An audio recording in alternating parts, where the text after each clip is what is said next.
I met him. I didn't know what was wrong with these boys. I had 5 brothers. I didn't know boys. Steve popped my bra strap the first time I met him, and Jerry started wrestling with me in his mother's home. Knocked me down on the floor, and I thought, so I knew my way around. I grabbed him on his knees and a little higher up on his leg to knock him off. And you know what? I won. He was on the ground then. I had the privilege of knowing Vera. I loved her as a sister. And when she went, I was able to pray at her funeral. And I told these girls, it's harder for you girls that are left behind to deal with this, but if you need someone to talk to, I'm here. I will always be here for all of you. Sometimes I wish I could talk to my mother, and I just can't talk to her. Well, I do talk to her. I guess that's why I'm talking out loud. Everybody thinks I'm talking to myself, but I was privileged to be at Rhonda's funeral. I could not say a word because I love that baby so much. We had good visits at Kmart. And I told her not to worry about her grandma. She was in heaven. And it wasn't long before Rhonda left. And I'm so thankful that I love my Billy so much that he let me go in the room with them and the children when they disconnected Rhonda from her life tube. We all got, 4 of us got to say goodbye to Rhonda. I'll never forget Billy. I said, Billy, I'm so thankful that you let me do this. I loved him as a son. I loved that boy. I loved that girl. But you know what? They're all in heaven right now, and they're enjoying marvelous bodies. None of them suffering. Jerry's not suffering. Vera's not suffering. Rhonda, bless her heart, she's not suffering. She's up there with her grandma. Grandma's already there waiting on her. It hurts us right here. But you know what? We have each other.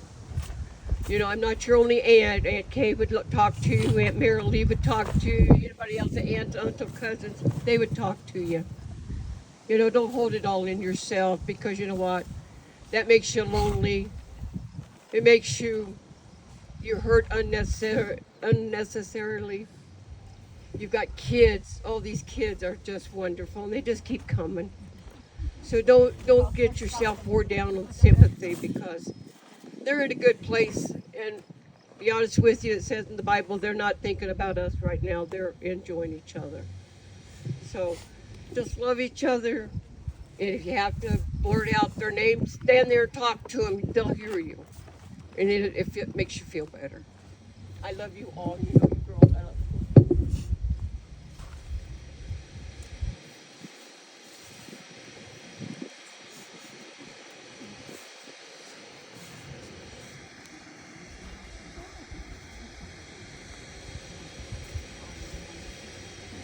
I did not think I was going to come up here and say anything.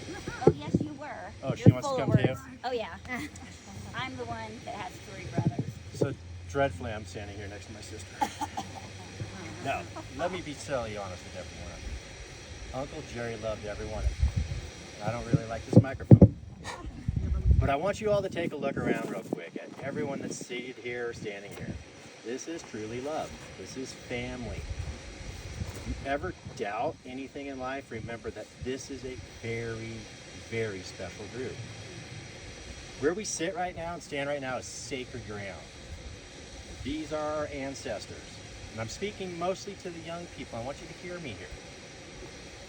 This whole place is full of memories for all these people who are no longer alive. But we are. You have a future that's really bright. It's absolutely wonderful. You're not alone, ever. Do not ever feel that way. Reach out to each other. I actually think it'd be pretty cool. I have a strong belief in this thing called the family hug. A family hug is the greatest nucleus of love you can get. And I almost think that everyone here should at least hold hands, make a little bond, maybe a hug, and do that in celebration of the future we all have together. Not only do we have a very solid, strong family past, but we have an incredible future. Love each other. If you have problems, you gotta find the magic on how to work them out. Talk to each other. I'm a big fan. Well, I'm gonna change what I'm about ready to say. I'm a believer in working it out. Whatever it takes, whatever route you have to go through, heal those wounds, but don't let them get big. You are all very special, uniquely yourselves. Whatever your choices may be in life, this family loves you. Believe it, know it, and live it. I don't have much more to say because I'm not very good at public speaking. As you can tell, I'm afraid of a microphone. Okay, my turn. Oh. Okay. So I'm Deanna. I'm Tom Dexel's daughter.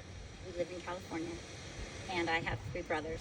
And I want to tell you a little story, or I have plenty of stories about when these 4 brothers get together down at the beach, or we rent a condo down at the harbor, and they get in their bunk beds, and when we come home, those boys are having a blast.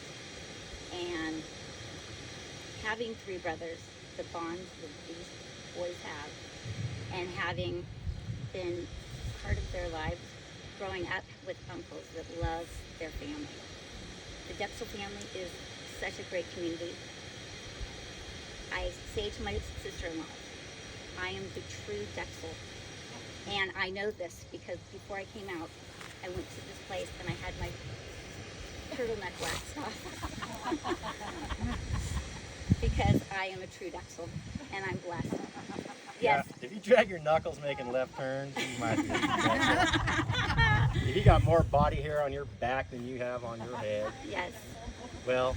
So when I was born, my mom, they brought me back to her, and I had eyelashes long, and she was like, oh my.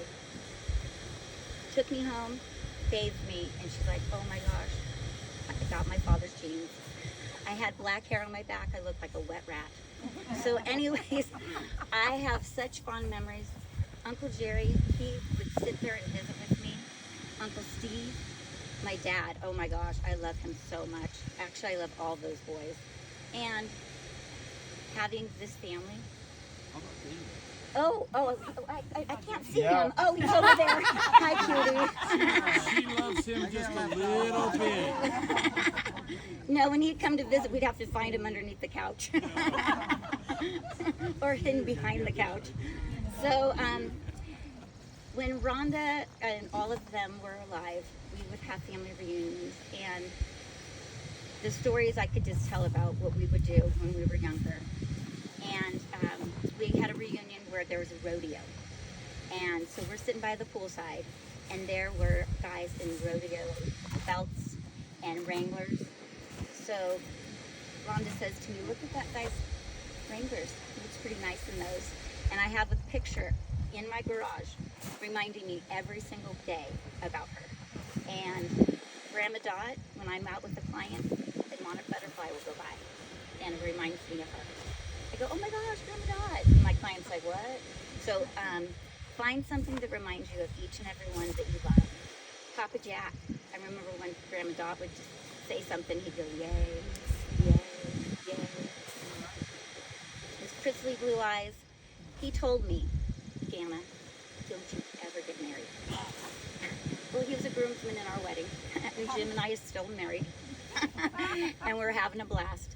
So, to end this, all these generations, I'm so proud to be part of this family. I want to just say something else before Oh, you can go ahead. step away Yeah. from here.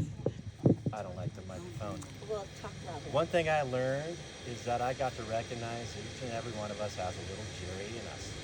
Our personalities have a little bit to do with maybe a prank or two we were either a part of or we witnessed. I did learn my mother did not get a hello or a goodbye without a big old BA. BA. Forever. And I loved it because I got in trouble in elementary school for hanging a BA out of the bus. He got spanked And a I lot. did it in honor of my Uncle Jerry. I thought it was okay.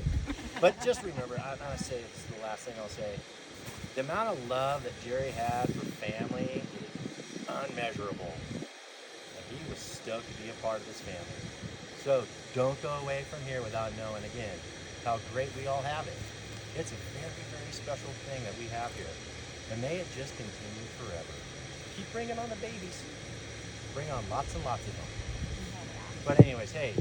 Hug each other, love each other, and enjoy our family. Your mom is coming. Oh, here we go. Oh, come on up, Steve.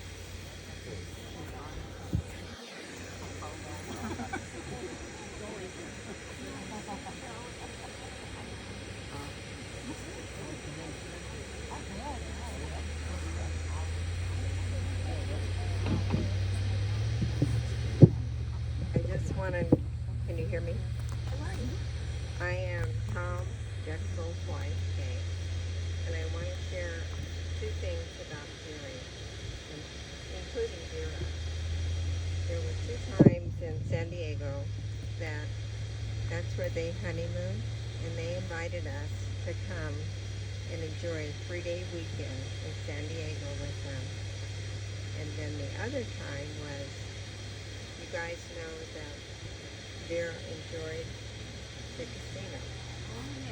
And I would enjoy it too. And we would take her snow skiing in Tahoe. And I won over $400 on a nickel machine. So on our way home, we stopped at Cattleman's.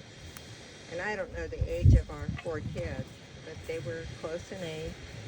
And they could order steak and lobster or whatever they wanted. And back then, you could stay at the hotel for $27 a night. And there was a big game room for them. So we just enjoyed snow skiing together. And anyway, Vera, I never asked her because sometimes I evaluate if I need the personal part of somebody's life, but she had called Tom and said, I had a wonderful winnings at the casino. Can you pay me a Laughlin?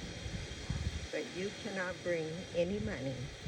I am paying for everything. So she had to have won a good sum, and we had a wonderful time there. I also wanted to share with you guys that when Mark talked about hugs, all families have different connections. And his youngest daughter, Kara, when she was maybe in first grade, came up to her Papa Tom and said, Papa, I need something for you to do for me. So Tom said, well, Kara, what do you need me to do? And she said, I need you to take your 2 arms and give me a hug, but it has to be a 20-second hug. And what her brain at a young age was is, I need you to hold me, like we hold our babies when they come to our family. And that, we have kind of a joke. When you are together and when you have to go home, you never know if that's your last opportunity. So take that opportunity. Take both of your arms, unless one's in a cast, and hug each other, but hold it 20 seconds. And if you've got to count it, you can remember that even little ones in first grade have a way of letting us know they just need a hug. So that's kind of what I wanted to share. And Jerry, what Mark said is true. And I wasn't going to say this, but I guess he kind of thought I was a fun person to tease. Anyway, every time if travel comes to the family, here was Jerry showing me his old should I say, Harry Moon. And I didn't know what to do about it, except I thought, oh my gosh, the rest of the family's in the car and he's doing his thing. So I would probably get all anxious that we were going to go see, Tom's parents, but do we have to see Jerry? Because I had never had, I'm one of 7. I only have one brother.